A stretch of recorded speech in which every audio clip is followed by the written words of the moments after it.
ও ভাই, একজন খুন করেছে, খুনি, রাষ্ট্রীয় আইনে তার শাস্তি হয়েছে ডেথ পেনাল্টি, মৃত্যুদণ্ড। এখন মৃত্যুদণ্ড দেখে আপনি যেমনি মন চায় তেমনি মারবেন লোকটারে? ওর নাক কেটে ফেলতে পারবেন? ওর কান কাটতে পারবেন? ওর চোখ উপড়ে ফেলতে পারবেন আপনি? যেমন মন চায় তার অঙ্গহানি করা যাবে না।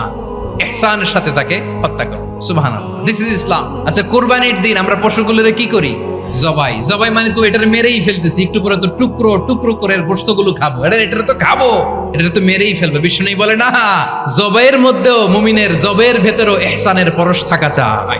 যখন জবাই করবে প্রাণীটাকে হাত পা টাইট করে বেঁধে নাও, ছুরিটাকে শার্পেন করে নাও, ধারালো করে নাও, যাতে অল্প সময়ে জবাইটা হয়ে যায়, প্রাণীটা যাতে কম কষ্ট পায়। সুবহানাল্লাহ পড়ে।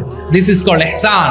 ইহসান আল্লাহ তাআলা যেমনি আদলের আদেশ করেছেন, ন্যায় বিচার, জাস্টিস এনশিওর করতে বলেছেন, সমাজে ইহসানের ব্যবহার, ইহসানের অনুশীলন তিনি করতে বলেছেন। এজন্য মুমিনের প্রতিটি কাজে ইহসানের পরশ থাকা চাই।